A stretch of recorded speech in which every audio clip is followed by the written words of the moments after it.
Registration প্রক্রিয়ার মাধ্যমে November থেকে পর্যটকদের সেন্ট মার্টিন ভ্রমণ শুরু হওয়ার কথা থাকলেও এখনও জাহাজ চলাচলের অনুমতি না থাকায় যেতে পারছে না ভ্রমণ পিপাসুরা। সরকারের এমন সিদ্ধান্তে থমকে আছে সেন্ট মার্টিনের পর্যটন ব্যবসায়। বিস্তারিত ডেস্ক রিপোর্টে। দেশের সর্বদক্ষিণে একমাত্র প্রবাল দ্বীপ এই সেন্ট মার্টিন। প্রায় ২০০ বছরের বেশি সময় ধরে এখানে মানুষের বসবাস। এই দ্বীপের অধিকাংশ মানুষের আয়ের উৎস পর্যটন ব্যবসায়।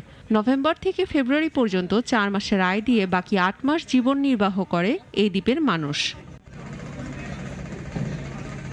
সেন্ট মার্টিন দ্বীপ ভ্রমণে আনুষ্ঠানিক কোনো নিষেধাজ্ঞা নেই, কিন্তু দ্বীপের বাসিন্দা ছাড়া সেখানে কেউ বেড়াতে যেতে পারছে না।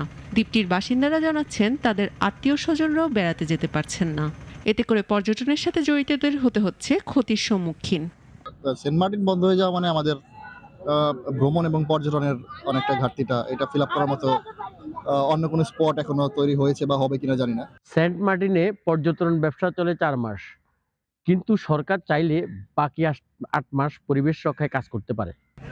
বর্তমান সময়ে জাহাজ চলাচল বন্ধ থাকায় বিকল্প নৌযানে ভ্রমণেরও অনুমতি দিচ্ছে না স্থানীয় প্রশাসন। হঠাৎ করে সরকার যে হঠকারী সিদ্ধান্ত নিয়েছে, তার কারণে বলতে গেলে পর্যটন সেক্টর স্থবিরতা নেমে আসছে। শুধু সেন্ট মার্টিনে নয়, এটা পুরো কক্সবাজারে পর্যটন শিল্পে এটা প্রভাব পড়েছে। সেন্ট মার্টিনের পরিবেশ ও জীববৈচিত্র্য সংরক্ষণের জন্য এই সিদ্ধান্ত নেওয়া হয়েছে বলে জানালেন সংশ্লিষ্টরা। গুরুত্বটা আপনারা জানেন, দেশে আর দ্বিতীয় কোনো সেন্ট মার্টিন নেই, কিন্তু এই যে প্রবালের যে দ্বীপটার কথা আমরা বলি, এটা আর বাংলাদেশের তো আর কোথাও নেই।